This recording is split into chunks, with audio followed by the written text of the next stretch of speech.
Yes, sir.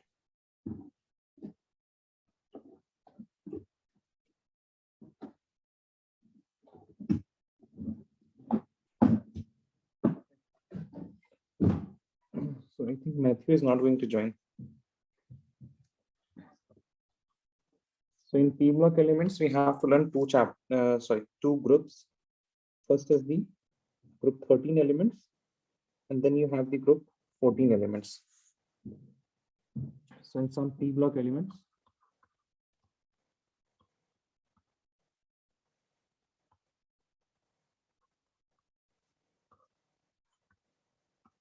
you have to learn about two groups. One is group 13, the boron family.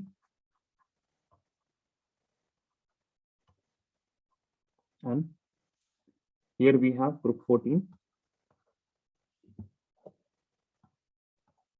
the carbon family.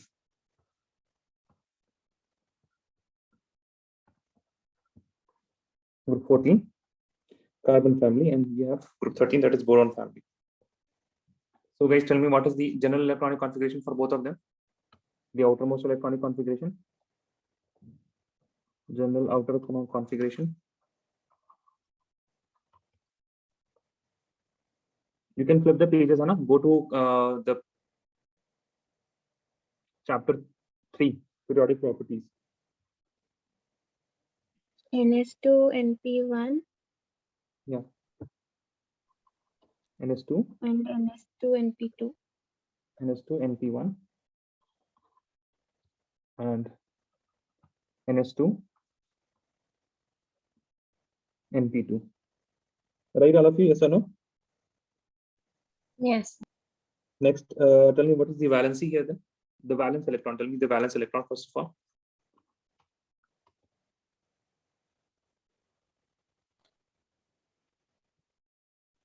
What will be the valence electron?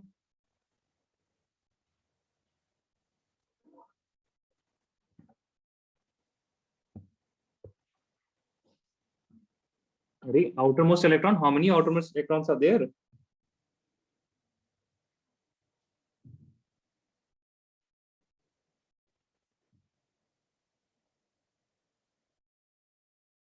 Sir, 3. 3. Very good. What about here? The valence electron is?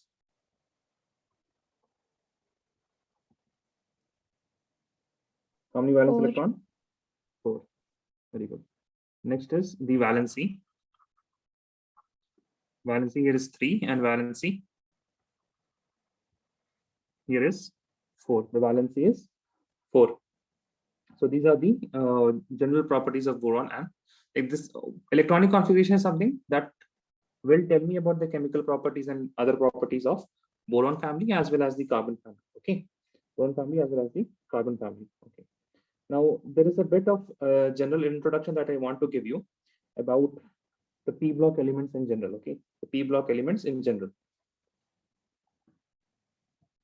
And the most important point is that in P block element, inert pair effect.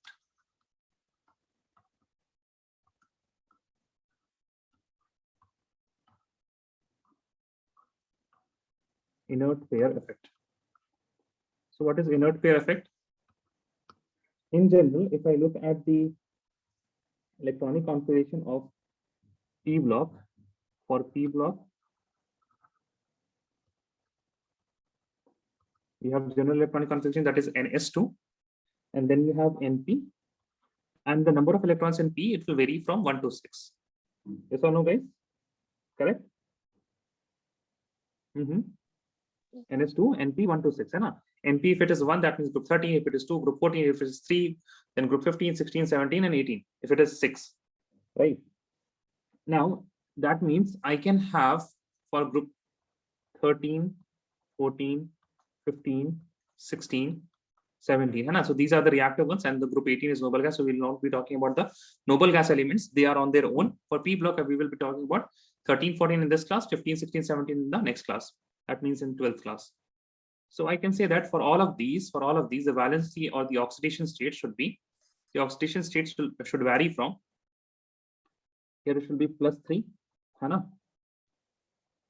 plus 4, minus 3, minus 2, and minus 1. Yes or no? Tell me, guys. Yes, sir.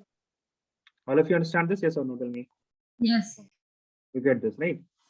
But since we have NS2, so if I imagine there's a nucleus here, and there are some shells here, shells here, and we have the NS2, we have the NS2 here. For example, let us talk about.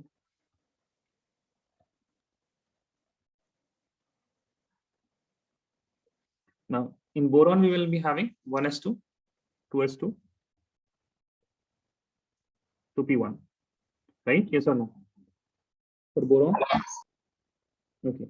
If I talk about the next element, that is aluminium, we'll have the same thing, but inside aluminium, we will also get here, if I see, only the 1s2 is shielding the valence electron. 1s2 is shielding the valence electron, so the shielding will be effective.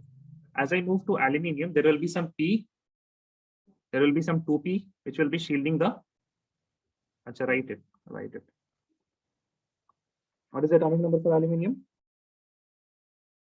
What is the atomic number for aluminium? 13. 13. So 1s2, 2s2, 2p, 6, 3s2, 3p1. Yes or no? Yes. Okay, now you see here. Now, 1s2 was shielding the outermost electrons of boron. 1s2 was shielding the outermost electrons of boron. Now in aluminium, 2p6 will be shielding, yes or no? Tell me, the shielding will be shown by 2p6, correct? Yes. Now you see here, what do you think, which will shield better?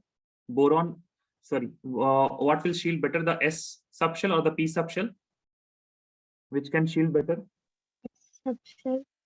F subshell will shield better, है ना? And similarly, we have got P subshell here. Now in gallium, we will be getting some D subshell, which will be shielding the 4s2 and 4p1. Yes or no, guys? Yes. Then here also will be some getting some D, and there will be some F then.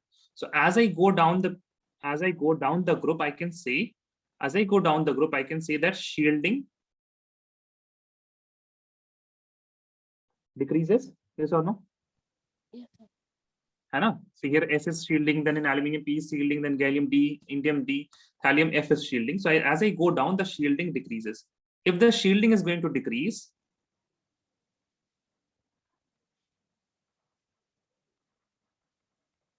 that means these S subshell, these electrons that are present in the S subshell, these electrons which are present in S subshell, they will be attracted more towards the nucleus, yes or no? If the shielding is less,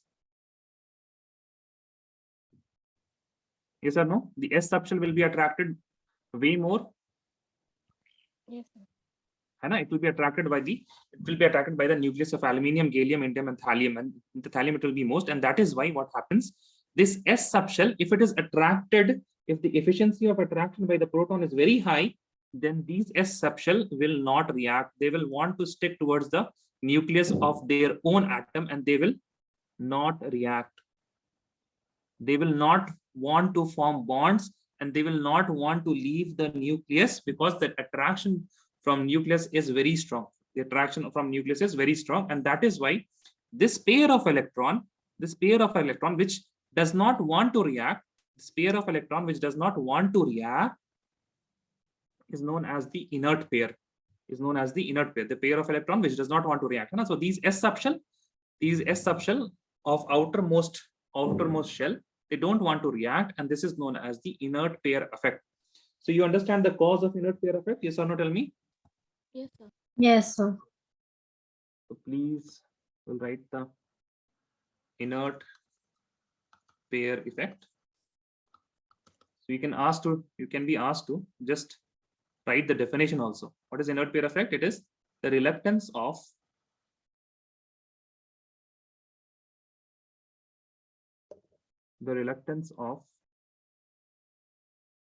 S subshell electrons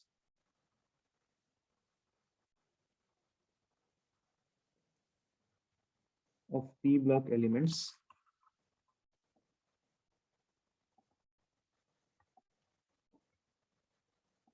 to take part in bond formation is known as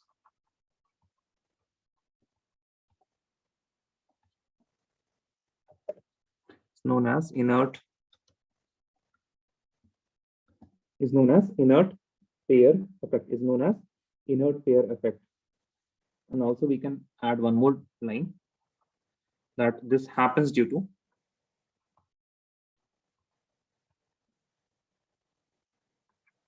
the less effective shielding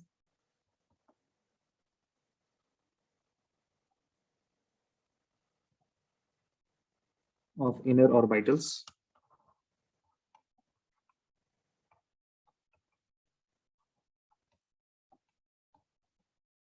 as we go down the group.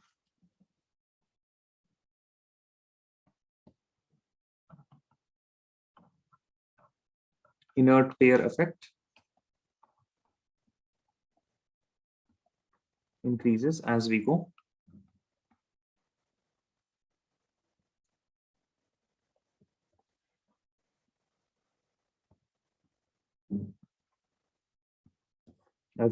down the group. Okay, as we go down the group.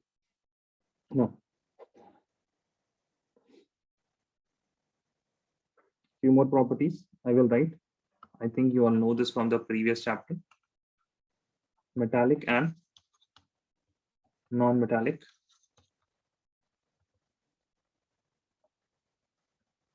character. So this is general for all the p block elements. Okay, this is general for all the p block element. So for p block element, if I move along the period, it will increase. The metallic character, sorry, the non-metallic character will increase. Non-metallic character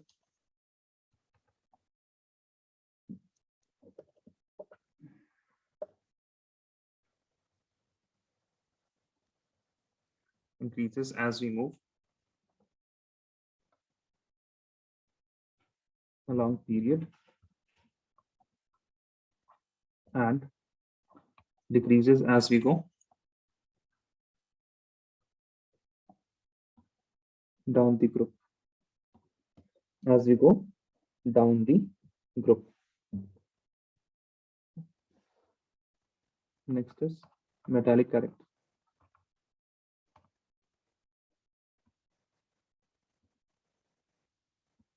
Increases as we go, increases down the group.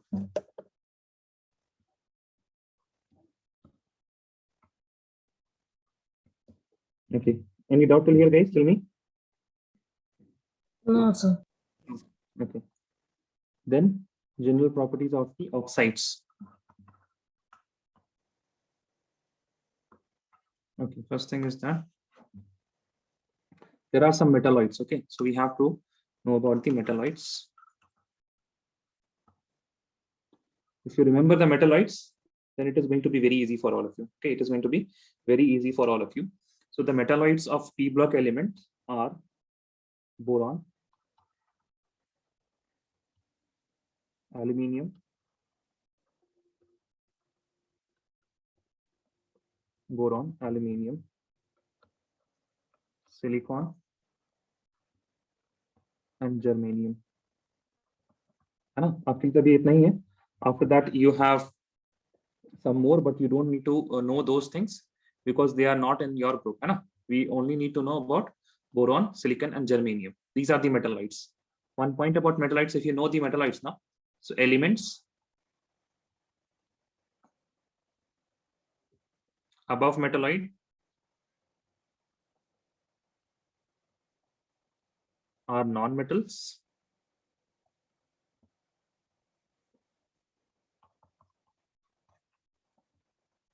Elements below metals, sorry, elements below metalloids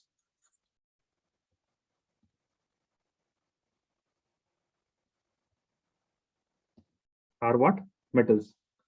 Now, one thing regarding boron, I think boron, NCERT has not given boron as the metalloid. So you may excuse it and you can write it as, according to NCERT, it is non-metal.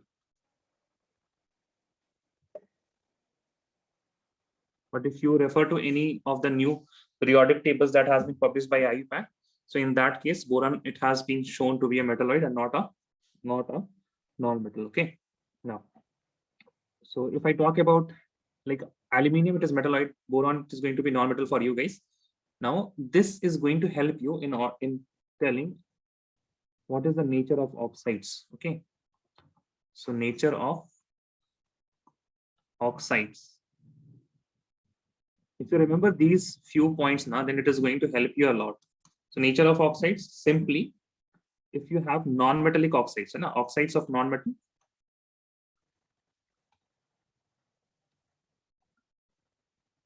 these are acidic.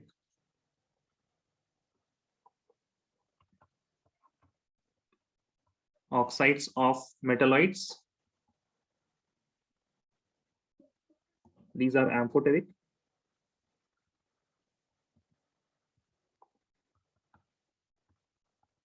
And oxides of metals, these are basic in nature. And these are basic in nature. Now, if I ask you, let us say, what do you have? If I ask you about, let us say, gallium oxide. So gallium oxide will be basic in nature. Indium oxide, it will be also basic in nature. It will be basic in nature. Now, for non-metal, it can be sometimes acidic or sometimes it is neutral also. For example, carbon dioxide, it is neutral. Some of them will be neutral, but most of them you can say that acidic. It will be never basic also. Okay, it will be never basics. Never basic. Metalloid will be amphoteric, and oxides of metal, they will be always basic. For non-metals, it can be acidic or it can be also neutral. And we will talk about this later. But for metals, it is always basic, and metalloid, it is always amphoteric. So these are some general properties. Okay, these are some general properties. Now let us talk about the group 13 elements.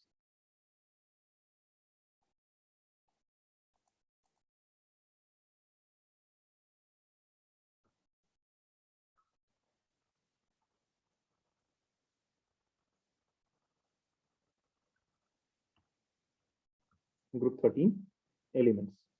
Okay. I think I have to give you guys about the abundance and all also, right? What the abundance and all. So you'll write the, so let me write the metals. Boron, aluminium, gallium, indium, and thallium. So these are the elements. So you have to write the electronic configuration for them, and that will be your homework. You have to complete the notes. We'll be writing about these are the elements. You'll write the electronic configuration. Okay, you'll write the electronic configuration. And also you can write the atomic number, then you will be able to write the electronic configuration. So you'll also write the atomic number, that is Z. Write the Z, the electronic configuration for them. Then you will also write the valency for all of them. Write the valency for all of them. So after valency, you will see that all of them will have a general electronic configuration, as we said, NS2, NP1. And that is why the oxidation state can be +3. Okay, it can be +3, and it can also show +1. Why? Because if this NS2 is acting as inert pair, that means at that time it will be showing +1 oxidation state. So you understand why these two oxidation states are there? Due to inert pair effect. Why is this? +3 is due to the number of valence electron. Why +1? Due to inert pair effect. Because if these two s electrons are not taking part in bond formation, then our oxidation state will be +1. That means only NP1 electron will be available for the bond formation. So is this clear with everyone? Yes or no? Please tell me. +1 oxidation state. Yes, sir. Yes. Okay. +1 is fine with all of you. Okay. Next is we'll talk about the oxidation state, है ना? But let us first of all talk about the physical property, that is atomic radius, ionic radius, है ना? These things, and ionization enthalpy mainly. So first topic is atomic and ionic radii. Now, first of all, we will talk about the atomic and ionic radii, and we will compare this with the group 2. Because before this, we have group 2 elements, that is the S block element. So what is going to happen? Can you please tell me? So group 13 elements will be smaller than, or they will be larger than the group 2 elements? Along a period, what happens? Along a period? Smaller. Yeah, group 13 elements.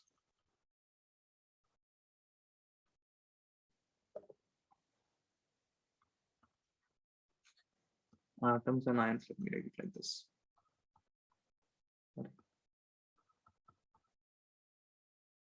Atoms and ions of group 13 elements are smaller compared to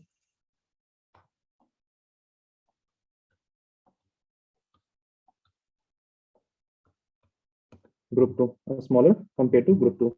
Why? This is due to increase in Z effective.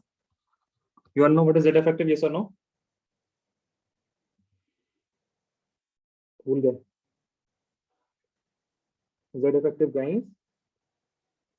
भूल गए. Effective nuclear charge. Z is the nuclear charge. Effective means effective nuclear charge. This is due to increase in effective nuclear charge. Why? Because as we move in the same period as due to the effective nuclear charge, as सब भूल गए क्या आप लोग? कुछ बोल ही नहीं रहे हैं. हाँ, as moving along a period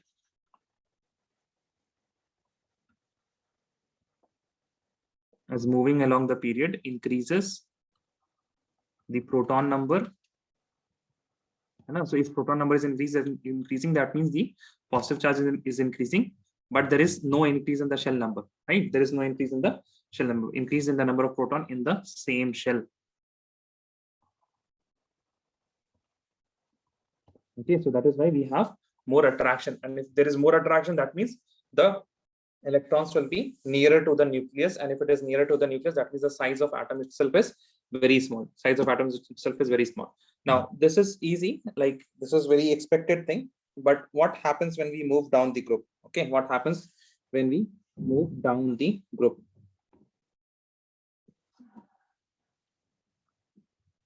This is important.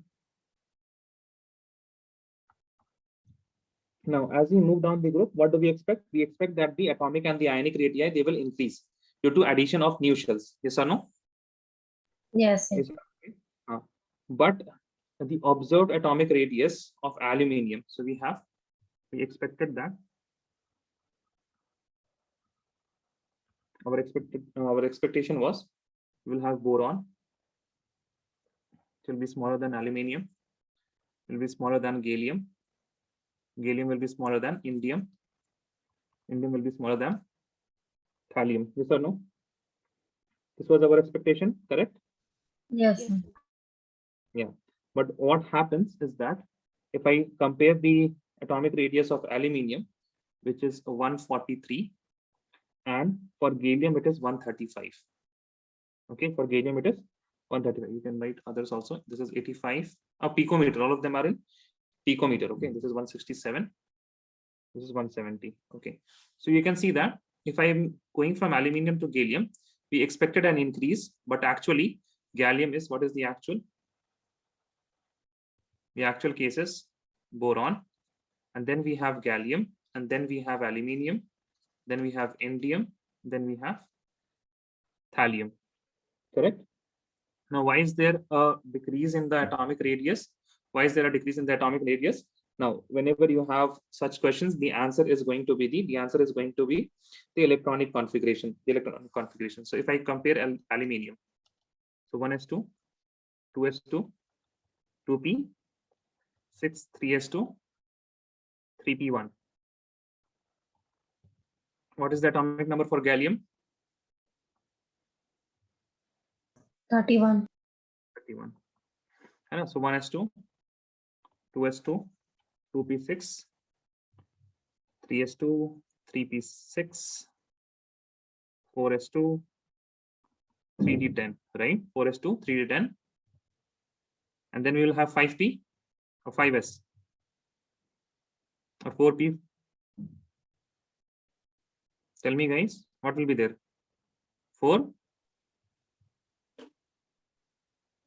4p, right? Yes, sir. 4p1. Okay. Now you can see that this D subshell will be shielding, right? This D subshell will be shielding, and the shielding effect of D is going to be very low. This D subshell will be very low, first of all, because it is high, even higher energy than the 4s subshell, right? So that is why obviously this D subshell is not going to shield properly the 4s electrons, and that is why the size of gallium will be smaller, because this s electrons and this p electron, they will be attracted by the nucleus very effectively, and that will lead to shrinking in the size. So you can write as, we can see,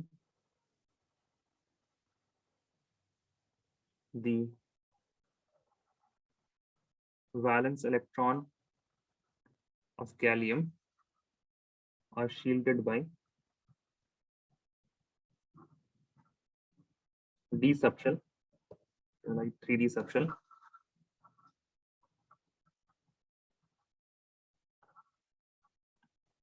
which shows poor shielding effect,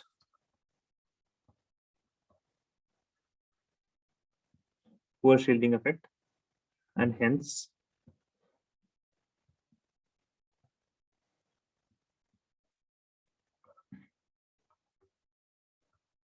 the valence electron of gallium will be attracted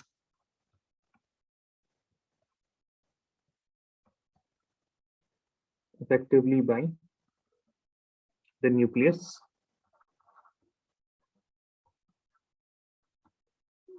leading to a smaller size. So all of you can explain this, yes or no? Yes. Now, if you will get this in 1 marks, you can write this if you have time. Otherwise, you will just write due to poor shielding of D subshell in gallium. That's it. Okay. If you don't have time. Okay. Can I move on? Yes or no? Please tell me. 1 second, sir. You are writing. Why are you writing? I will send you the notes. Oh, okay, then all right, fine. Okay. I will send you. You understood this now? Yes. First of all, you tell me that. Yeah. If you yes, understood sir, this. yes, Yes, sir. yes, sir. Now, next is ionization enthalpy.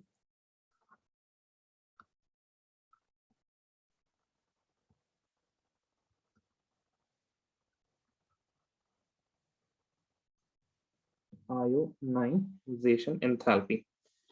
Okay. So if I talk about the ionization enthalpy, then there are 3 electrons, right? There are 3 electrons in the valence subshell. So we'll have 3 different ionization enthalpy: first ionization enthalpy, second ionization enthalpy, and the third ionization enthalpy. So generally we talk about the first ionization enthalpies. We talk about the first ionization enthalpy.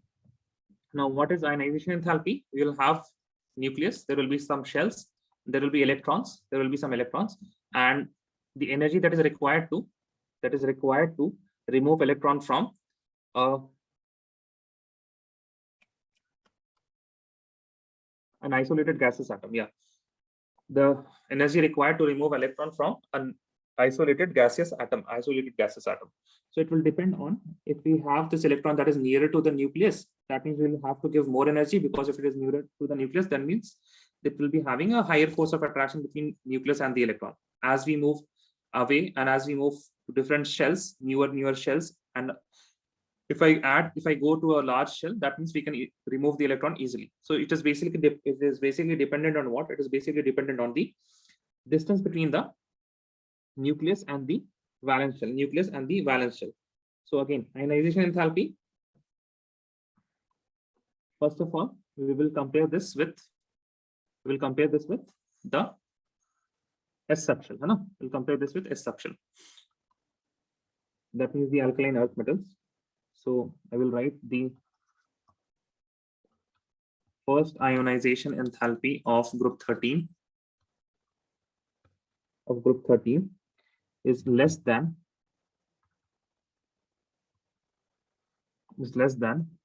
corresponding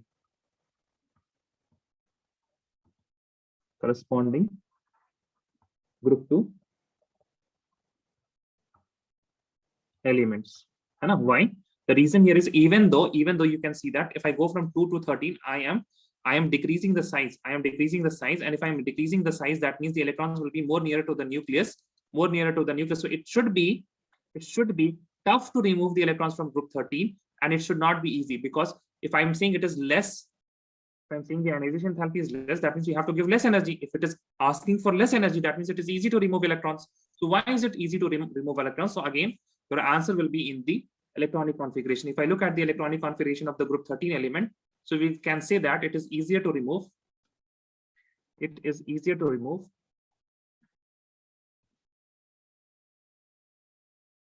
So we have NS2, NP1, right? So the first ionization enthalpy, that means we will be removing the electron that is in the P subshell.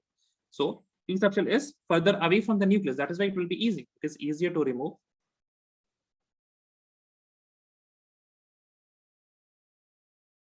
electron from P subshell as it is more diffused than S subshell. So it is tough to remove. It requires more energy if I want to remove electron from the S subshell rather than the P subshell, Okay. Is this fine, everyone? Yes or no, please tell me. Yes, sir. Okay. Now, next point is let us say the delta H1 is the first ionization enthalpy, delta H2 is the second ionization enthalpy, and delta H3 is the third ionization enthalpy. So if I want to, this is very important, guys. This is very important. Listen, this is something that determines whether a molecule will be covalent or it will be ionic, So if I want to make an ionic compound from boron, then I will have to remove electrons 3 times. Yes or no, guys? Correct. Then only I will be making B3 positive, and there will be some counter ion which will be having 3 negative charge. Yes or no? Yes, sir. Right. Now you can see that if this ionization enthalpy, that means that the removal of electron will be very tough. If this delta H1 plus delta H2 plus delta H3, it is obviously going to be very high, because we are removing consecutive and successively electrons is very high. Is very high, right? And if it is going to be very high, that means it is going to affect the nature of molecules which is making, and it is going to affect which affects the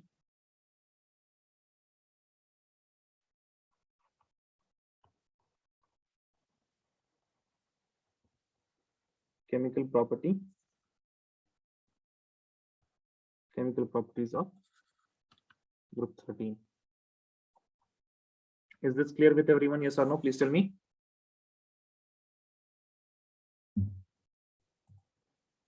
Is this clear with everyone? Yes, sir. Yeah. Okay. Now we have talked about group 13 ionization enthalpy, but we have not talked about what is going to happen if I go down the group.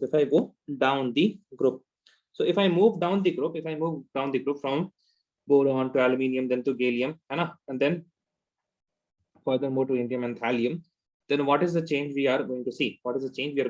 So obviously it will mostly depend on the size, right? Because we are removing the electron in all of them from the P subshell. If I talk about the first ionization enthalpy, then we all are removing electrons from the P subshell, 3p1, 4p1, and so on. So basically, the size is going to determine. Now we see that if I go from boron, if I move from boron to aluminium, the size is increasing. That means it will be easier, right? to remove electron from aluminium rather than barium, sorry, rather than boron? Yes or no? The size is increasing. So what will, so it will be easier or tough to remove electron? Guys, if the size is increasing? Easier. Easier. Now, if I move from aluminium to gallium, it will require more ionization enthalpy na? In aluminium rather than gallium, correct? Yes, sir. And what about if I move from gallium to indium? Easier. Easier, right? If I move from gallium to indium, it will be easier. It will be easier. Now, one thing you have to understand that the ionization enthalpy of thallium is way higher. Thallium is way higher again due to the poor shielding of the SF subshell electrons. Because in thallium, what will be shielding? Our shielding will be done by the F subshell electrons, and that is why it is going to be much tough to remove electrons from the thallium. Okay, so let me just write the expected.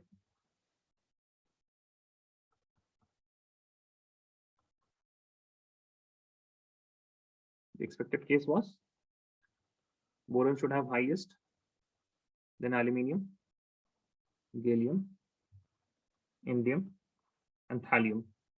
What is the actual case? Actual, we have first of all, boron is the highest, obviously. Now, if I compare boron and then there is thallium, and then there is thallium here.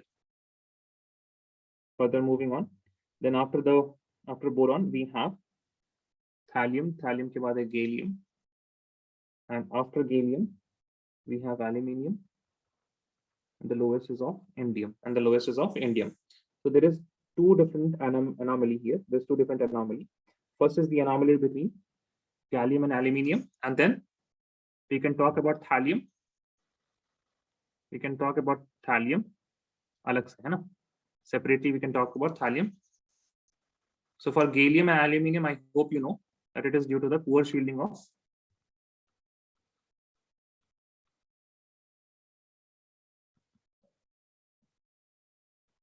d-subshell electrons in gallium, which makes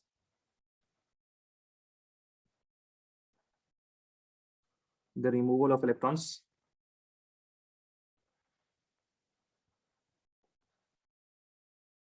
from valence shell difficult. Okay, I think we have discussed this, yes or no?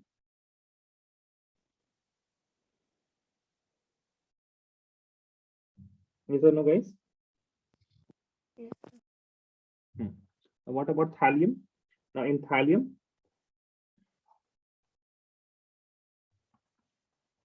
delta H1 is high due to very poor shielding of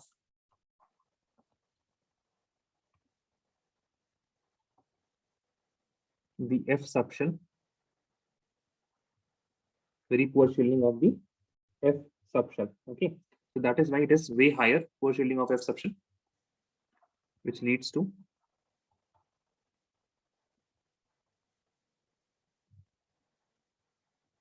the removal of electron, of valence shell electron, very difficult. Okay, so are these points clear to you, all of you? Yes. Okay. Next is the electronegativity.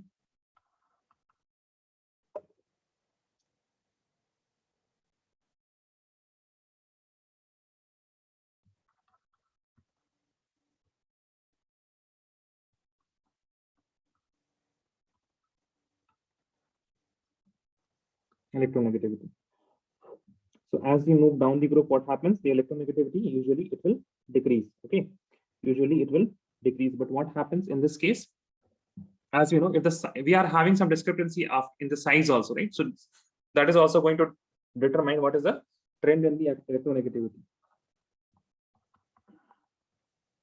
So the electronegativity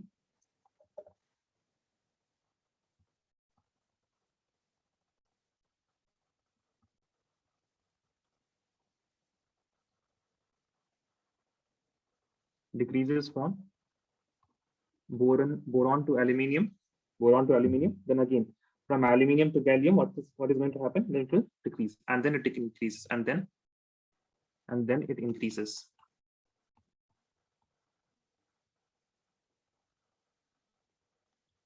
Down the group. Okay, so the reason for this increase is going to be the decrease in size, because we have this proton and the size of atoms, it is going to shrink if I go from boron to aluminium. Now from aluminium to gallium, it is going to decrease because of the d subshell, and then from the introduction of the f subshell, the size is going to decrease, and if the size is going to decrease, the proton will have more effect and it will have more attraction on the valence shell electrons, and that is why the electronegativity, it is the effect of the proton only. What is the Z effective? If the Z effective is increasing, that means the tendency to pull electrons is increasing, then it will lead to higher electronegativity. It will lead to higher electronegativity. So the reason is, this is due to decrease in size from aluminium to gallium, and again poor shielding of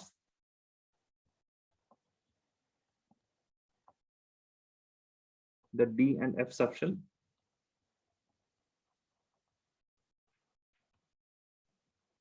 D and F subshell electrons. Okay, D and F subshell electrons.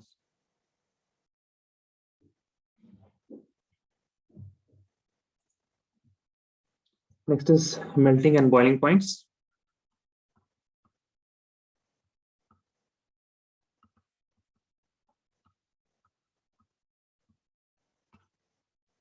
Now, as we move from melting and as we move from these properties, that is electronegativity, ionization enthalpy, atomic radii, ionic radii. So all of these are atomic properties. Now, as soon as I move to melting and boiling point, then we are talking about the bulk property.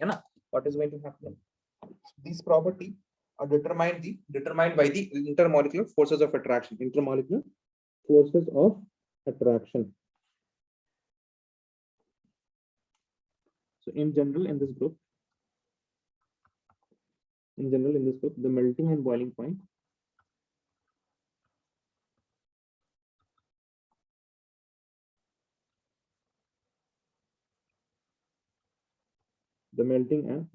decreases as we go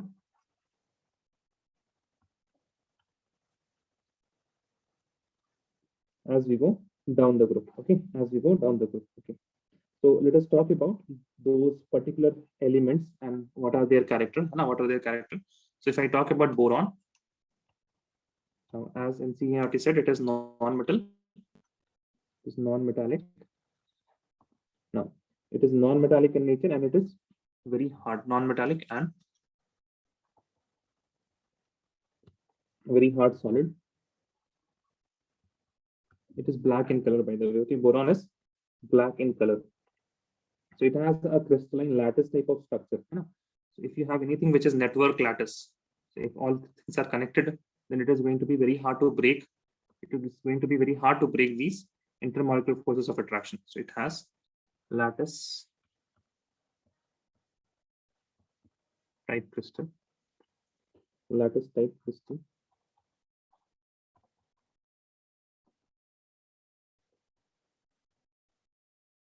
Which makes its melting point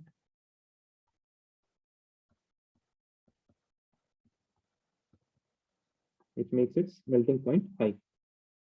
Now rest of the elements are soft. And they are comparatively soft with low melting point. Rest of the elements are comparatively soft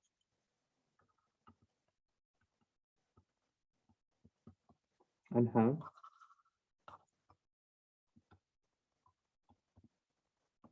low melting points. They will have low melting points. Okay.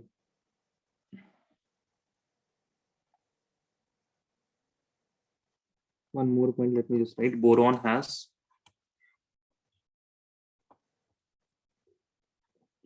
4 allotropic forms.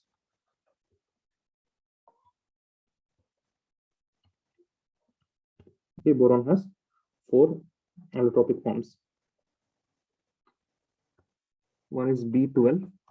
Okay, then that means there is one entity, one crystal will be having B12 attached to each other, B12 attached to each other. So you will have, you can imagine it like this.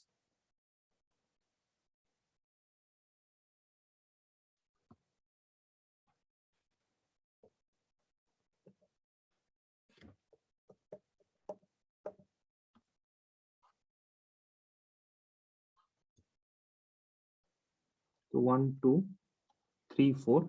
Okay, so this is one site, and then you have similar sites here also, and here also. So it completely makes 12 boron atom, which completely makes the structure, and this structure is known as icosidal. That is not there in your face. Okay, this is not there in your syllabus. B12, and this is the most common.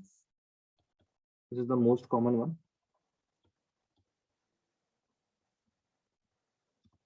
Most common allotrope. So what is allotrope? Such as carbonate exists in graphite also, and it can exist as diamond also. So both of these are allotropes of carbon. Similarly, boron has 4 different types of allotrope. Okay, so this is the most common one, B12 one, and the others they are not very easily formed. So you will basically see in B12 only. Okay. Next is the metallic character.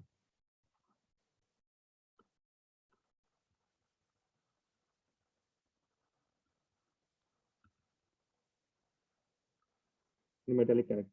Okay, so obviously, since we are having very high ionization enthalpy, so what is going to happen? Group 13 will be less they will be having less metallic character than the group 2 elements, right? Due to high ionization enthalpy. Please remember, high ionization enthalpy means ionization enthalpy 1, 2, 3. If you add all of them, that is going to be very high, and that is why due to high ionization enthalpy, the elements of group 13 are less, or I should say have less metallic character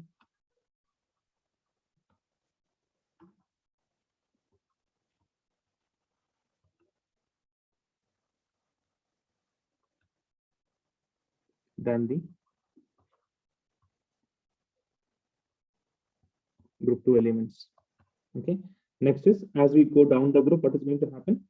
The ionization enthalpy decreases, and as we go down the group, what is going to happen? We will have increase in metallic character as we go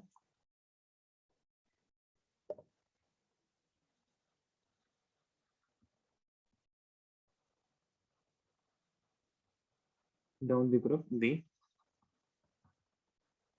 metallic character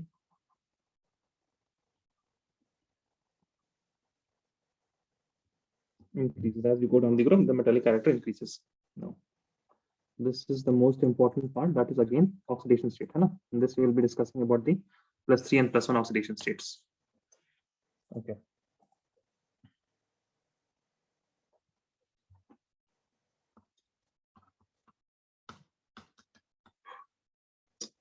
Wait a second.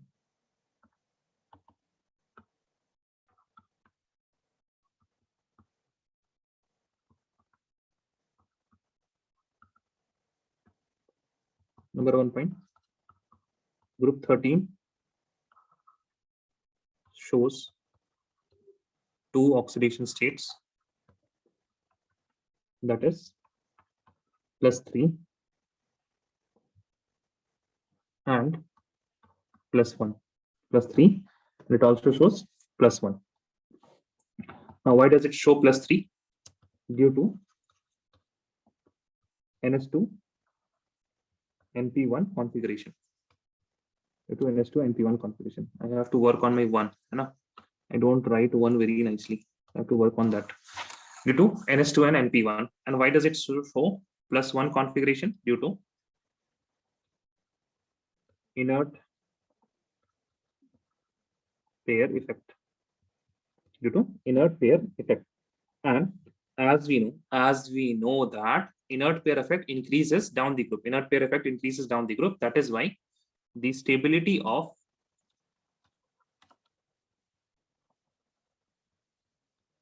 +1 oxidation state of group 13 elements increases down the group,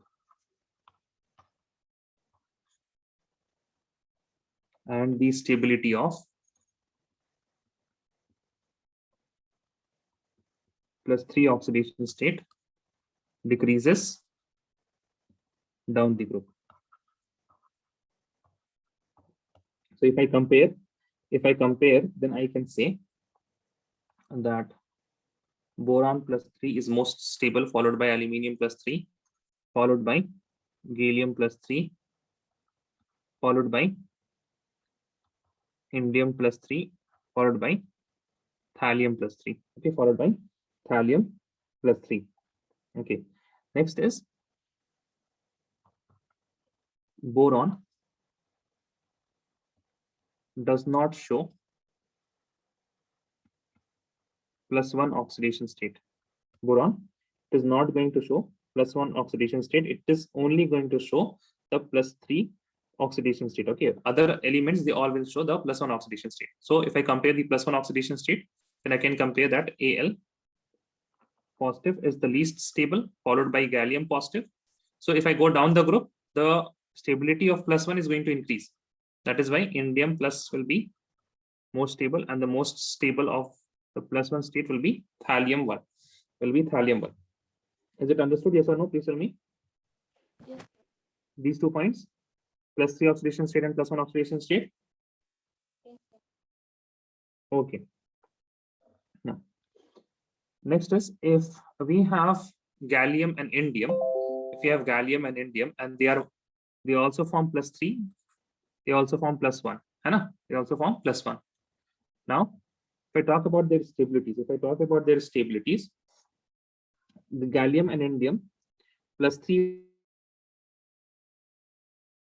oxidation state is more stable than +1 oxidation state. Okay, so if I talk, because you can see already here that for thallium +1 is more stable, because +3 is very less stable. For aluminium, +3 is more stable than the +1, but gallium and indium, they are in between. And then in this, we have to compare the stabilities of +3 and +1. So also write a point for gallium and indium. For gallium and indium, the +3 oxidation state is more stable. +3 oxidation state is more stable than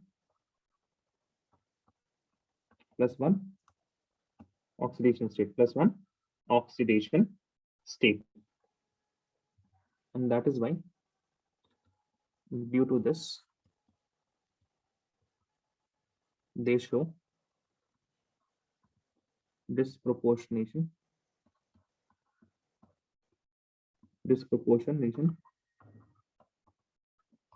reaction with water.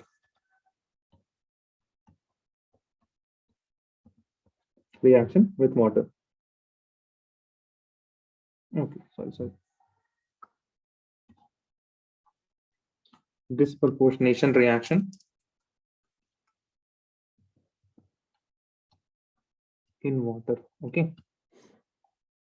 So these are 2 different things. So if I put gallium halide, okay, let us say we have gallium halide. X is halide. So if X will have -1 and gallium will have +1 oxidation state. And if I add this in water, then what is going to happen?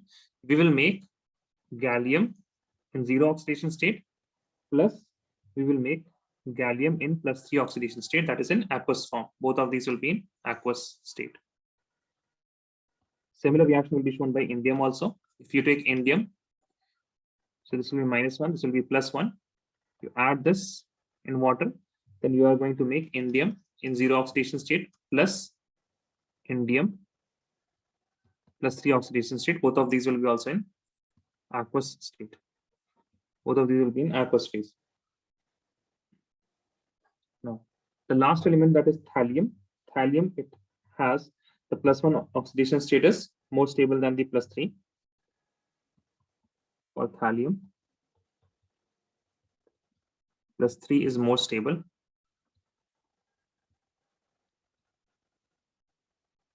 Than +1.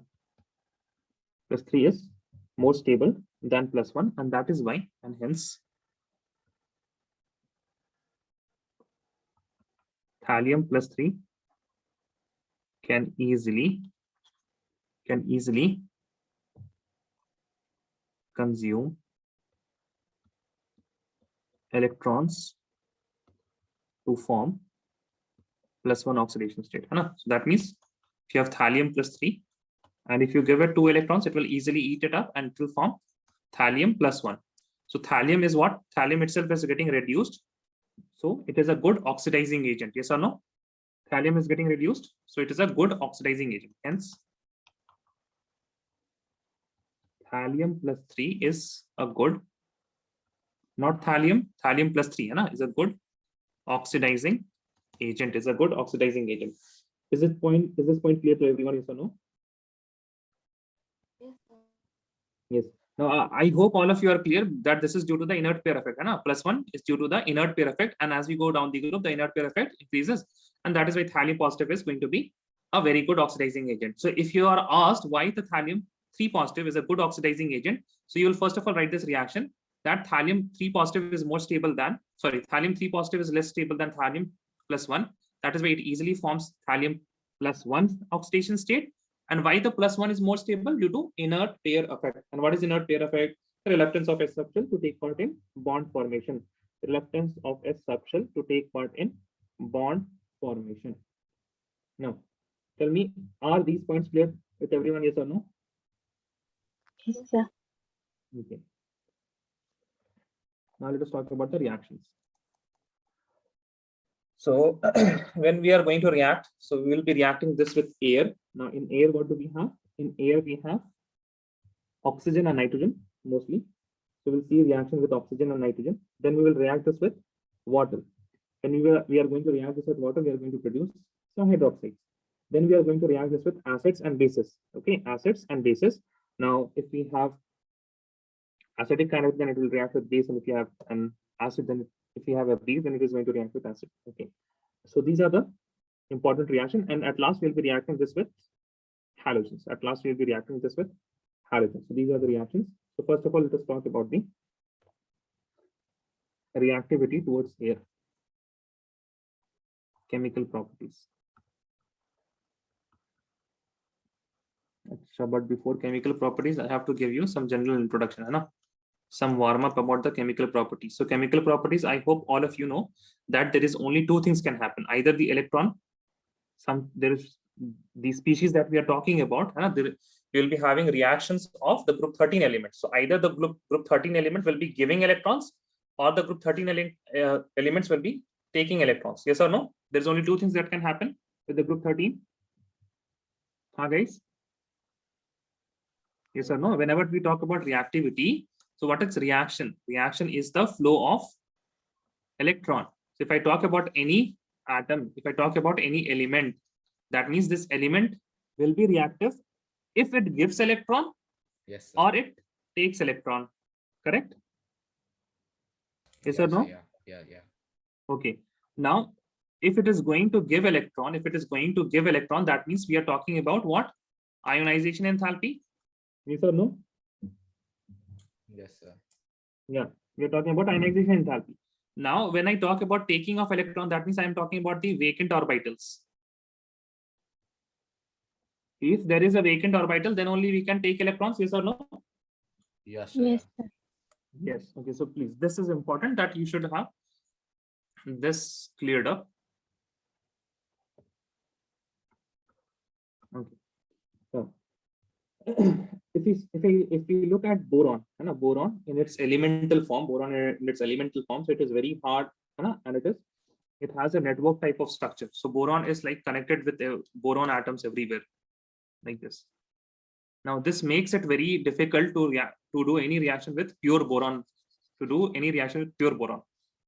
So that is why boron, it is kind of inert. Okay, boron is kind of inert, and the rest of them, they give some reactions. They give some reaction, but we have some compounds of boron which are reactive. Some compounds of boron are reactive, but boron in itself, it is not very reactive. It is not very reactive. It is not very reactive. First point is boron is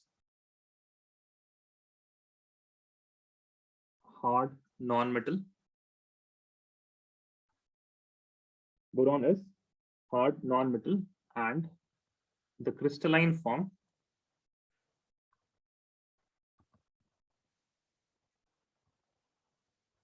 is non-reactive. Okay, so boron is going to be inert. So we are not talking about boron in normal conditions. So whenever we have boron, we will give it some special conditions, high heat or high temperature and high pressure to make it react.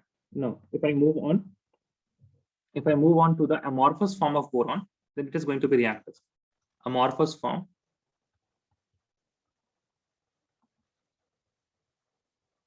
of boron is reactive. Amorphous form of boron is reactive. Then we have aluminium, which is also reactive. Then we have gallium, indium, thallium. They react, but these are not very, like, they don't react very fastly. So we can't say that these are not reactive. They are all reactive. But if I compare with aluminium and the others, so we can say that aluminium is more reactive. But there's a problem with aluminium. So whenever aluminium, if you keep it, like if you are going to keep it with, like if you are going to keep it in air, then it will react with air and it will form a layer of oxide. So this is a property of aluminium that you have to remember. Aluminium forms a layer of oxide on its surface, which makes it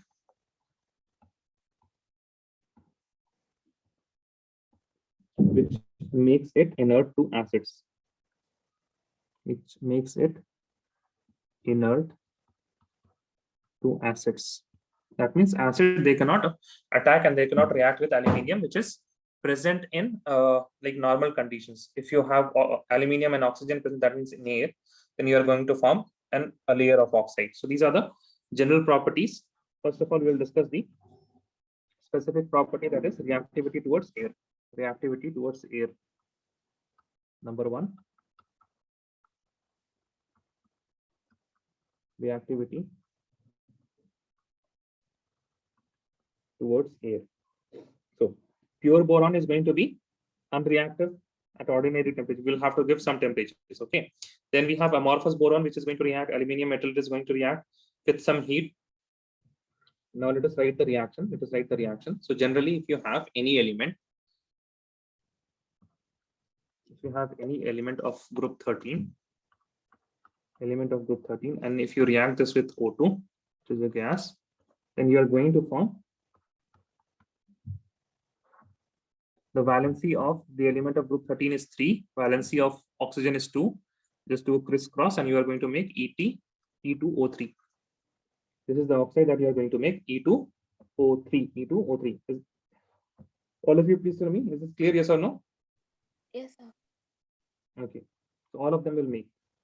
So let us see, if you have boron plus O2, then you are going to make B2O3. There will be some heat required because it is not very reactive.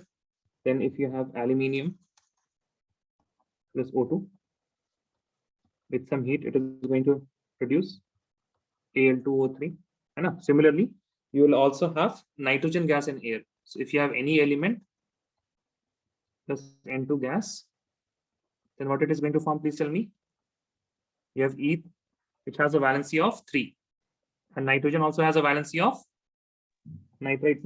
Nitrogen has a valency of what? 2, 3. What is the, it is 7 now.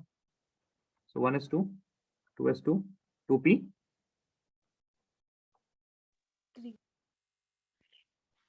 3. So it needs 3 more electrons. It needs 3 more electrons, right? So it is also 3. If you have same valency, so you can write E3 and 3.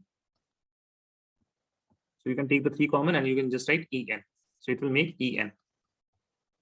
So if you have boron plus oxygen with some heat, and it is going to give you boron nitride, aluminium, sorry, हमने O2 लिख दिया, N2 gas with some heat, it is going to give you aluminium nitride.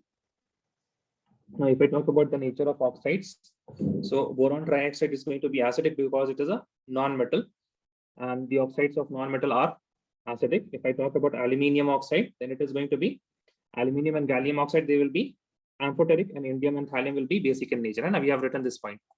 So let me just write it again. I hope you remember this. We just wrote now that non-metallic oxides, these are acidic. Metalloid, the oxides of metalloid, these are going to be amphoteric, and for metals, it is going to be basic in nature. So boron trioxide, B2O3, is acidic. Al2O3 and Ga2O3 are amphoteric. And at last, In2O3 and Tl2O3 are basic in nature.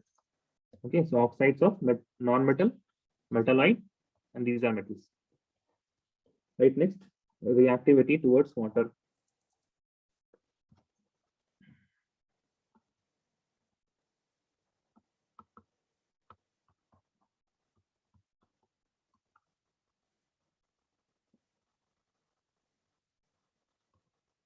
Reactivity towards water. So again, pure boron is not going to react with water. No? Pure boron is not going to react with water. Aluminium will react, but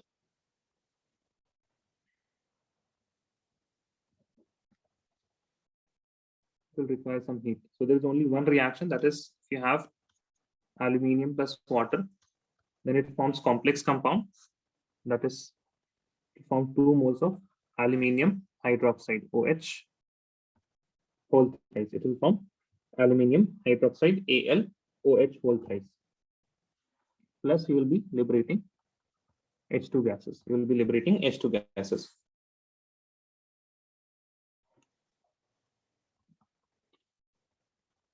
Other elements don't react with water. Okay, don't react with water. I will ask you guys to read it in NCERT, okay, because these are very little points.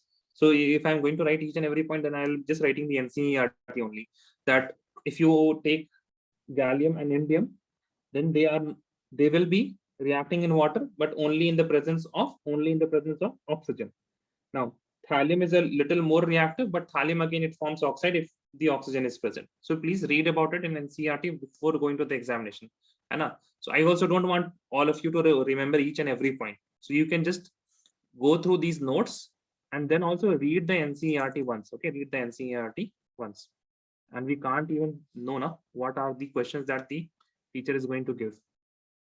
Next is, third one is reactivity towards acids and bases. Reactivity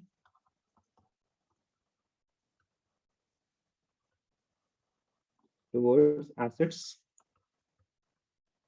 and base. Now, boron, it is not going to react with acids and alkalis, but it reacts if it is present in like very drastic condition. You have concentrated HNO3 or concentrated H2SO4 and you also give heat, then only it is going to form a compound which is known as boric acid. So the first reaction that you have to know is first is with boron, reacts with HNO3 in the presence of H2SO4. Both of these are concentrated with some heat, and it is going to form H3BO3, which is boric acid, plus 3NO2, plus 3NO2. Next step. Now, if we take boron, it also reacts with hydroxides such as sodium hydroxide and all. Now, when it reacts with NaOH and KOH, you have boron plus NaOH, or you can also have KOH. Now, at temperature around 800 Kelvin, when it is forming, see here you have hydrogen. Similar to hydrogen is sodium here. You have Na3BO3 plus it is going to form H2 gas. Because it is going to form H2 gas. Now further reactions, if I talk about the reactions of aluminium is going to form aluminium hydroxide in the presence of alkalis such as sodium hydroxide. If you have aluminium, it will react with sodium hydroxide. Then it is going to form sodium, it will be positive, and then you will have AlOH whole 4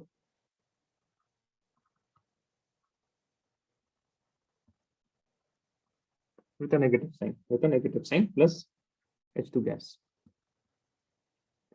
So this will be in the presence of aqueous solution. So water should also be present. Hai na? So either you can write NaOH aqueous or you can also write water. You can just write water. Okay. Next is the reaction of aluminium with HNO3. That is an acid. Aluminium plus HNO3 in aqueous solution. It is going to give you oxide of aluminium Al2O3 plus 6NO2 and H2O and H2O. That means what is happening here? We are forming, this is called as the protective layer. Protective layer. Now this protective layer, it stops or it protects the aluminium from further reactions. Okay. So similar type of reaction as we have for aluminium, it is also shown by gallium with sodium hydroxide. There's that you are going to form Na positive, and here you will be writing gallium and 4 hydroxide molecules and a negative charge. Similar reaction is shown by gallium also. Next is the reactivity towards halogens.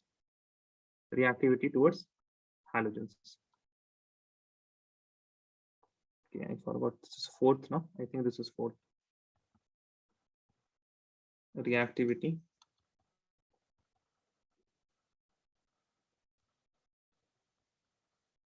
towards halogen.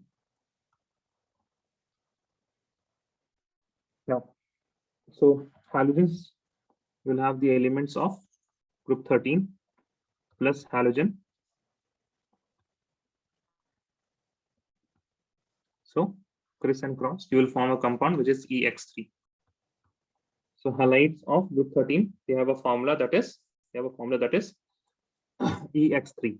So X can be fluorine, chlorine, bromine, iodine. So all of these could be your halogen. So if I talk about, let us say, boron plus Cl2, it is going to give you BCl3. Now you tell me, guys, any doubt till here? No, sir. No. Okay. Now one thing regarding the halides of boron. So if I look at boron halides, so or rather I can say any of the halides of group 13. So they have this type of structure, right? That means there are six electrons and 3 bonds. There are 3 bonds. So outermost electron, the outermost shell that will be having only 6 electrons. So these are electron poor or electron deficient. These are electron deficient and hence can act as Lewis acid.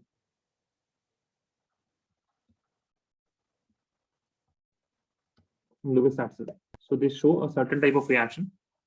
Lewis acid. For example, if you have BCl3 plus NS3, so NS3 will have a lone pair electron. This lone pair electron will be attacking on the orbital that is present in boron. I hope you have done this in the chapter equilibrium also, we have this Lewis acid and Lewis base type of reaction in which this nitrogen is giving electrons and the boron is accepting electrons, and we are making boron.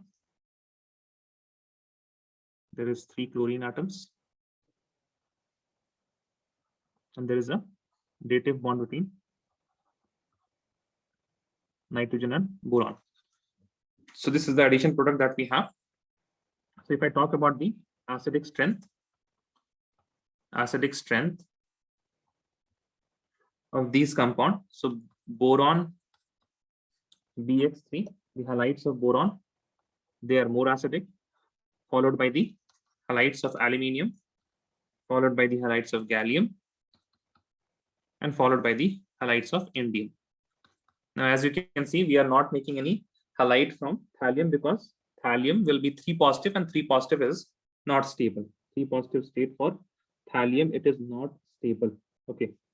Tell me, guys, clear with the acidic strength also, yes or no? Yes, sir. Yes, you're clear with this acidic strength also. Okay. So just wait a second. Now, I think the syllabus is complete because for the group 13 elements, because more other things that they have been cleared out. Wait a second. Chemistry 2021. That must be deleted. I think so. So we have the second P block.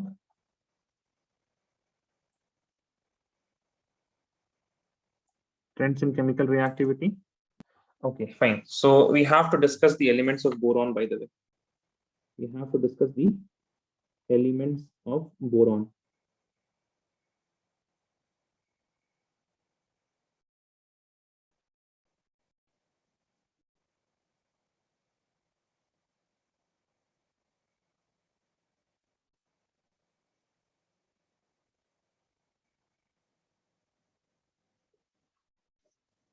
Boron, physical properties and chemical properties. Some important compounds are not there. Okay. Boron, physical and chemical property. First of all, let us discuss the anomalous properties of boron, anomalous properties of first element. Then we can discuss it later.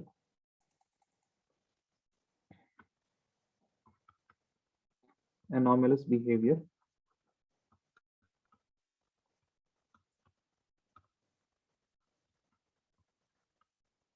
of boron. Anomalous behavior of boron. Just a second, let me see what are the bonds that is deleted.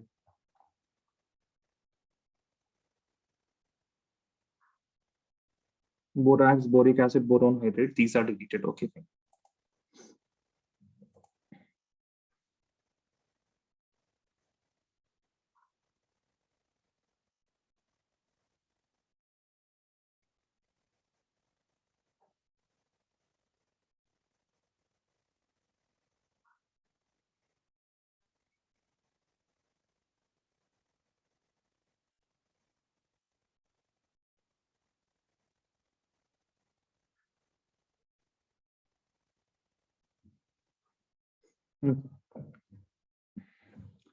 So,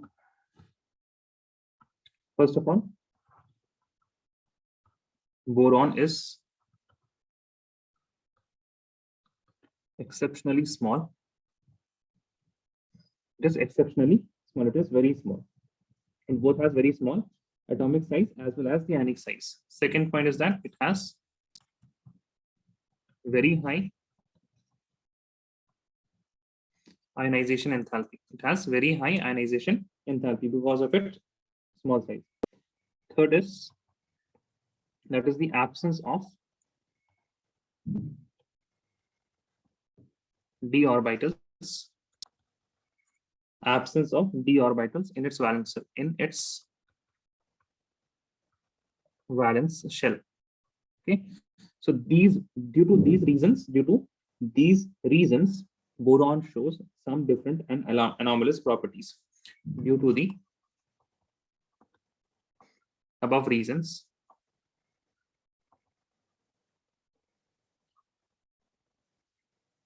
boron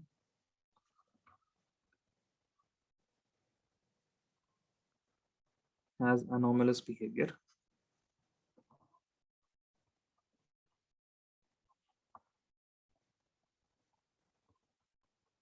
anomalous behavior. Now, if I talk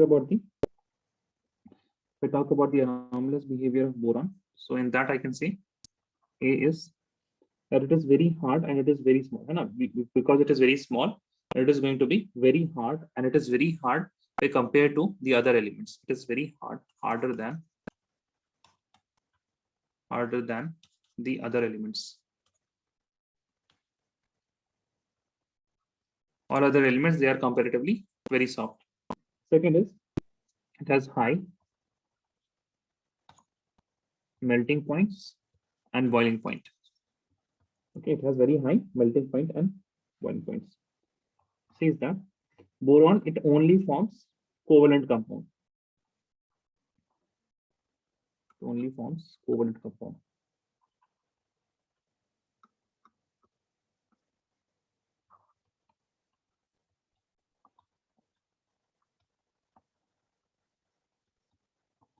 Covalent compounds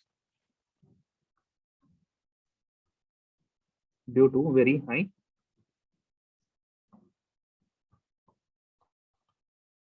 ionization enthalpy. Because ionization enthalpy is high, that means we cannot take out electrons. That means we cannot make ions which are stable. That is why boron has to form covalent compounds only. Covalent compounds, and you can also say BF3 is covalent, but aluminium F3 is ionic. It is going to be ionic. We see the oxide and hydroxides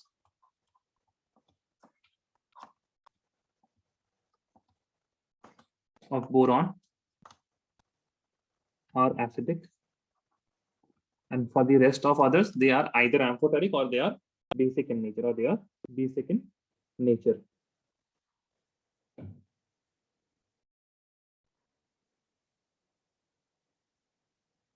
Okay.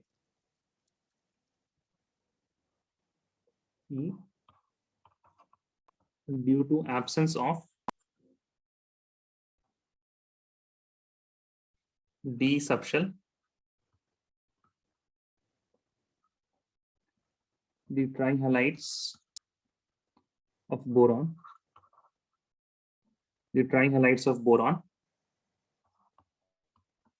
form BOH whole 4, BOH whole 4 negative, whereas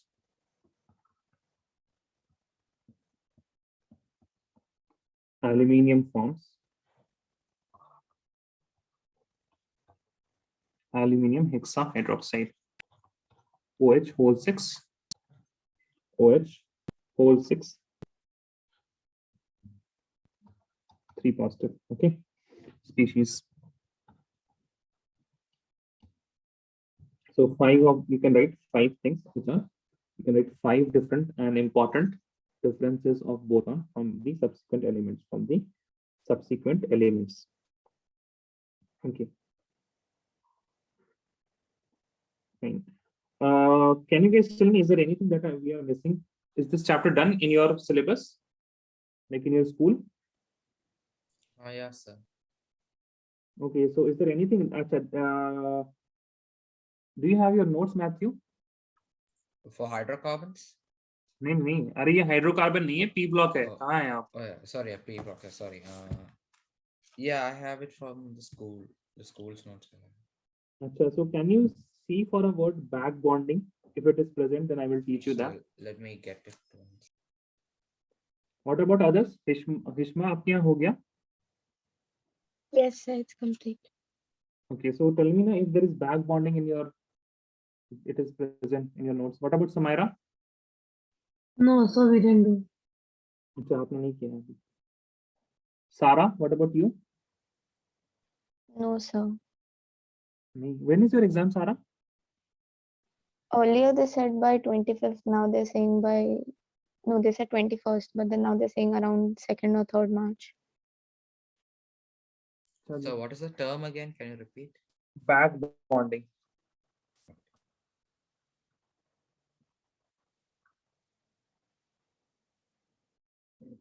So look in the halides of boron or the halides of group 13. No, sir. I don't think it's not there in the notes. That is not present. Okay.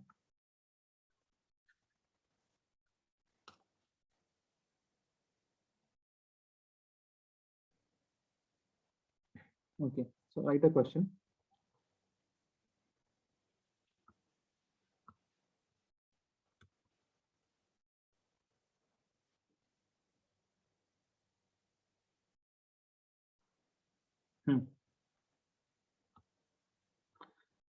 We talk about the acidic strength of the halides of group 13, and for group 13 we saw that this is the acidic strength, that boron halides, it is most acidic. So now let us talk about the acidic strength of different halides of boron. है ना? So we will have here BF3, BCl3, BBr3, and Bi3. Yes or no, guys? Correct? Can you tell me?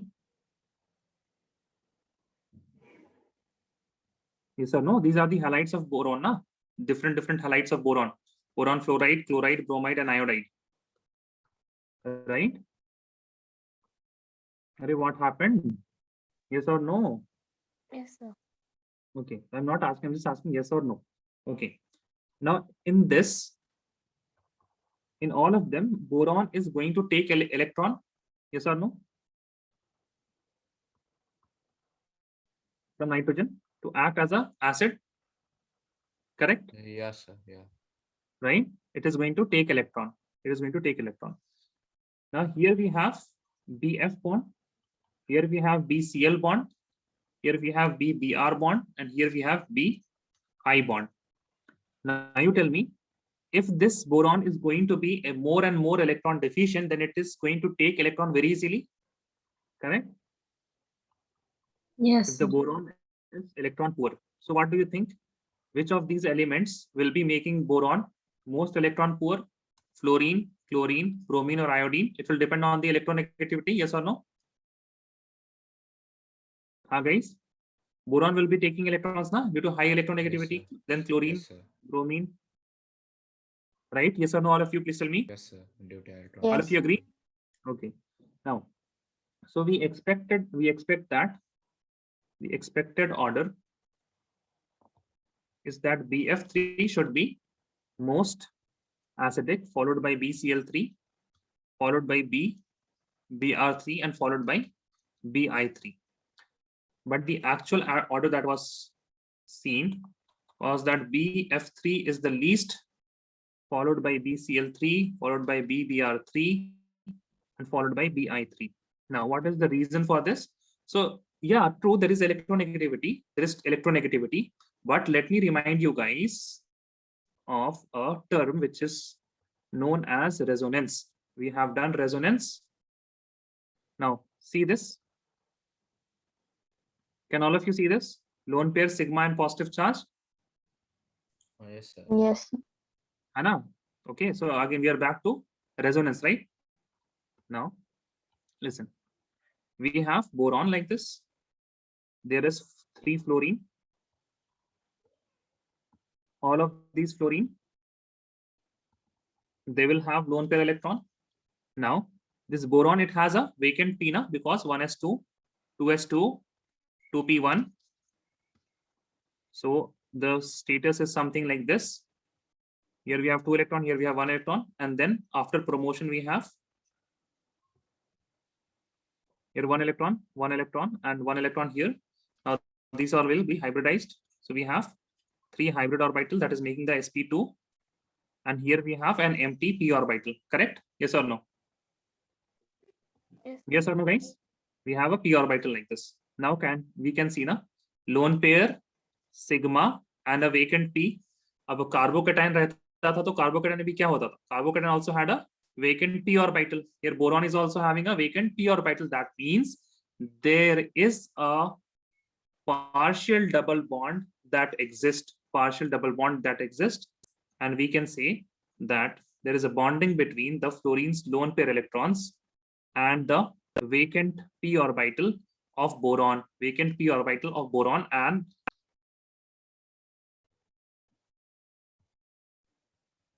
so let us suppose that it is forming a bond with this fluorine. Now it can also form a bond with this fluorine, and it can also form a bond with this fluorine. So we can say that the exact structure of BF3 is something like this, right? In which we have, there is some donation from the fluorine, right? From all the fluorines towards the boron. And if there is a donation from the fluorine, that means the vacant p orbital, it is getting filled, and the boron now has become, it is not electron poor. Why? Because the fluorine atom which is connected to boron, it is giving electrons to the boron atom, Now, if I compare the back donation, then I'm talking about the BF, BCl, BBr, and BI. Now, in this we have, this is 2p, boron is the second. So here we'll be having 2p orbital like this. You can imagine we have 2p, which is vacant, and here also we have 2p, this is filled. This is 2p for boron. In all of boron, this will be 2p only. But if I talk about the donating atoms, if I talk about the iodine and all, then this will be very large. Fluorine will be large, bromine will be even larger, iodine will be very large. So as you can see, the donation from fluorine is going to be very effective than boron and chlorine. Sorry, boron and chlorine, then from bromine to boron, then from iodine to boron, it will be even less effective. Okay, so if I talk about the back donation or the back bonding is highest in BF3, followed by BCl3, followed by BBr3, followed by Bi3. Okay, and that is why, and hence this boron, that is BF3, it is not electron deficient. And that is why, due to the back bonding, we have the acidic strength in which the Bi3 is the most acidic. So you understand this concept of back bonding, yes or no? Please tell me. Yes, sir. Guys?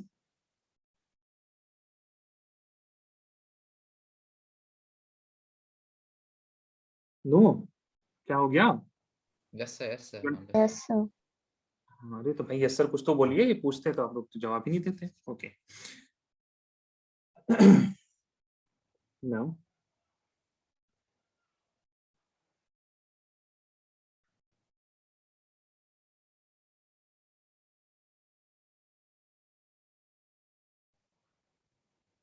I think this is it with the group 13 elements.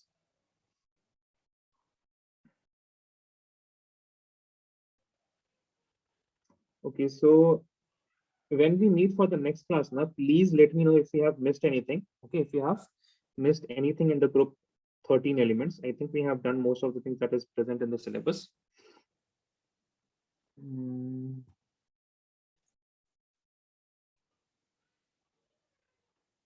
So I discussed boron also. Okay, fine. Next is your group 14. Okay, so for group 14, what we have to do, we will be discussing the similar things, right? As we discussed everything regarding the group 13 elements, we are going to discuss the similar things in, we are going to discuss similar things in group 14 also. So let us do one thing, let us write some questions. Just write some questions.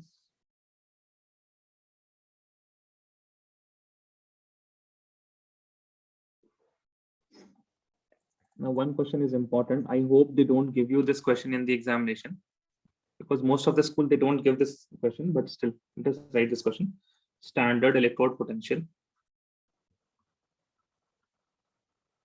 And even I don't know why this question is there in the 11th standard of NCERT.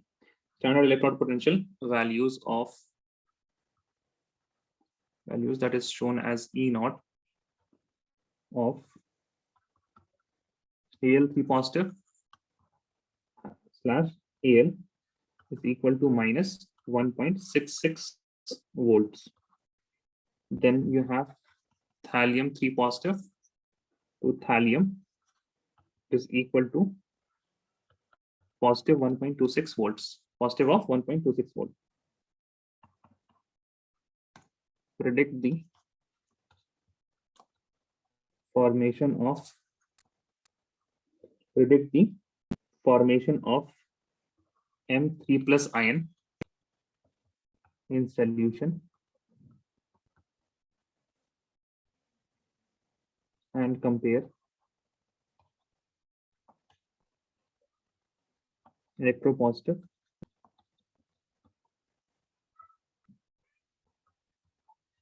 character of two metals. So please write this question first of all, then we will discuss it.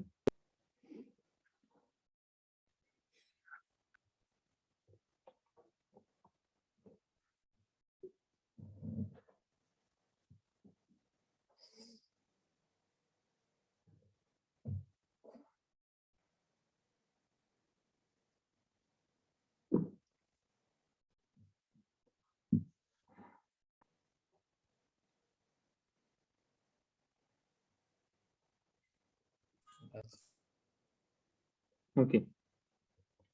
So first thing is that we have never seen what is this, and we have never seen what is this. Okay. So both of these, they represent a reaction. They represent a reaction. So I'm going to write a reaction here. So Al3 positive. And if I give 3 electron, it is going to give me aluminium. It is going to give me aluminium.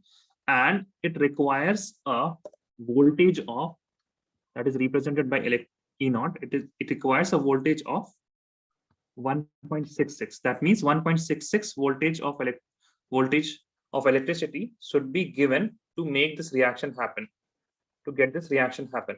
Okay, that is Al3 positive plus 3 electron. That means you have to give electricity.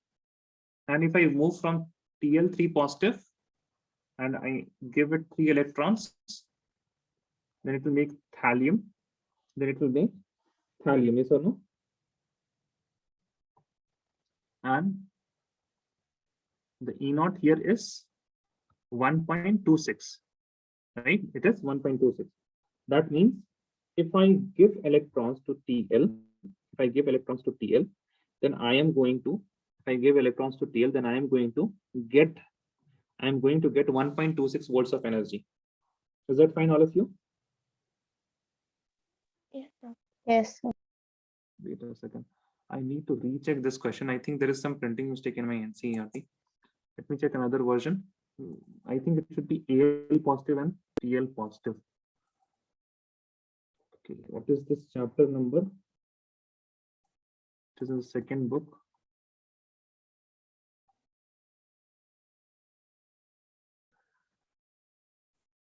Chapter.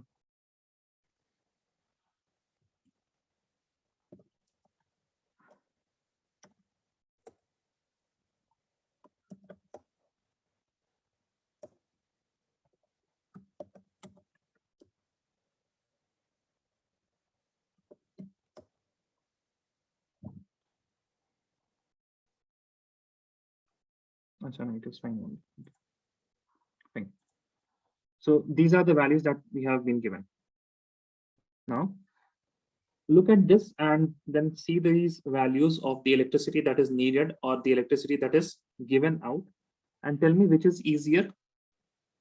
Which is easier, the first one or the second one? So we have to give electricity in which case, first case or the second case? We have to give energy or we have to give electricity in which case, first case or the second case?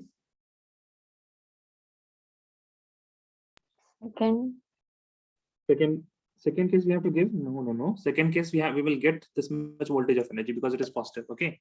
Now when it is negative, that means it requires that much energy. It requires that much energy or that much electricity. Okay. So we will write. Now, what does it say about the stability of Al3 positive and Al? Which is more stable? Which will be more stable?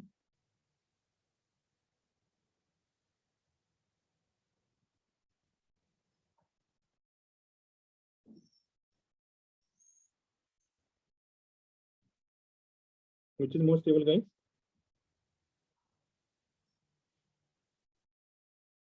since we are going to give electricity to form aluminium, right?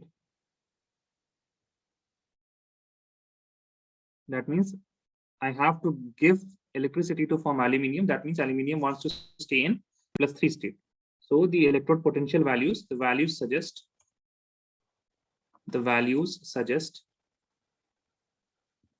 that aluminium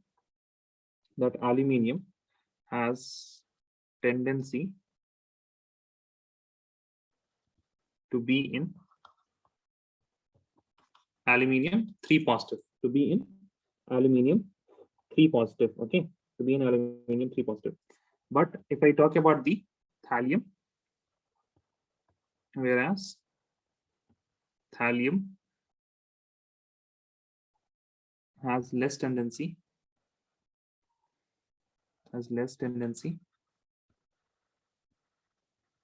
to be in thallium 3 positive, to be in thallium 3 positive, okay.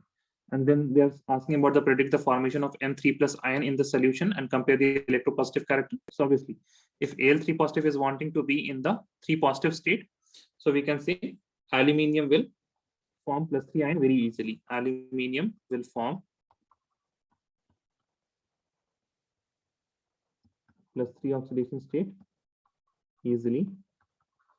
Now, if it is going to form +3 oxidation state very easily, that means it is willing to give electrons, it is willing to give 3 electrons, and hence I can say Al will form +3 oxidation state easily, and hence it is more electropositive.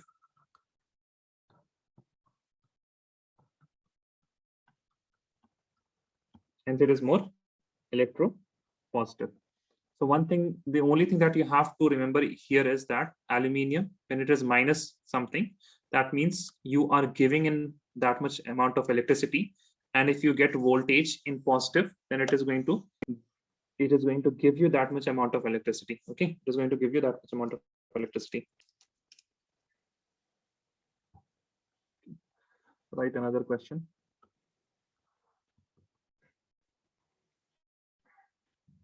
Although these things should not come in your examination. Explain why white fumes.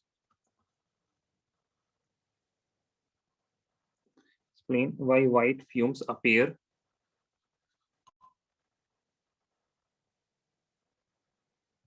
around the bottle of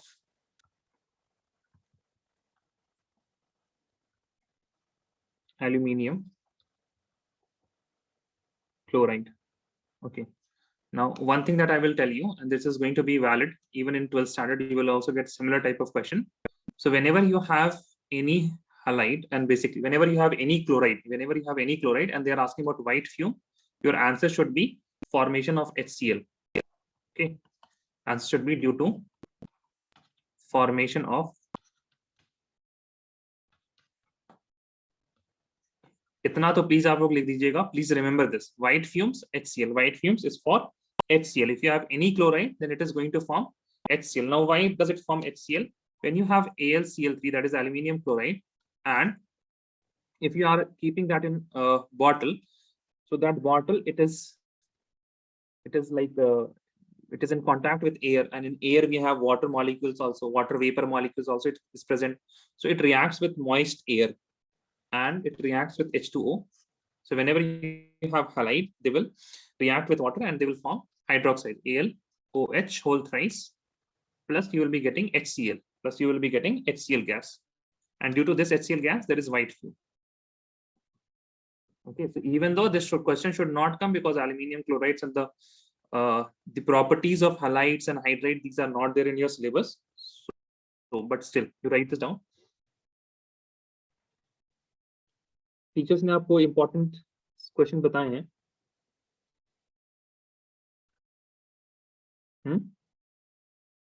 नहीं बताया.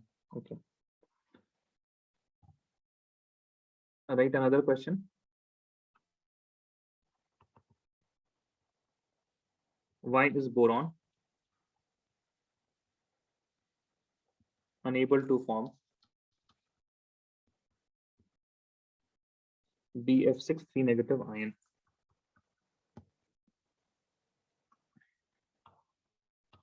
This is easy. अगर BF6 बनता तो ऐसे बनता, yes or no?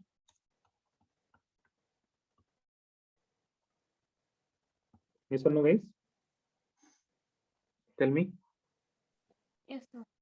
Yeah. So how many electrons are there in, how many bond is the boron making? 6. In BF3, in BF6 3 negative, boron is making how many bonds? 6. 6 bonds. 6 bonds. That means how many electrons? How many electrons? 12 electrons, right? Oh, yes, sir. In the valence shell, 12 electrons, right? Yes, sir. Now, boron, 1s2, 2s2, 2p, 1. So it only has 2 shells, and the second shell, it does not have the d orbitals. Now, if it does not have d orbitals, that means it cannot have more than 8 electrons in its valence shell.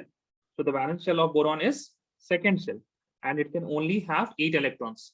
So why it cannot form? Is making 12 bonds. This is not possible. Not possible due to absence of d orbital in boron.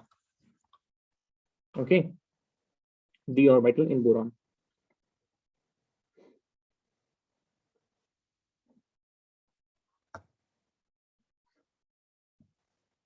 Please let me know if you're done writing this question, then we can move on.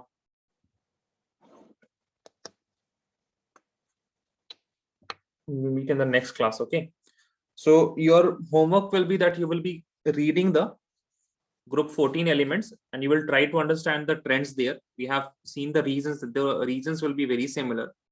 So you will try to read the S block from NCERT. That is the next group 14 carbon family.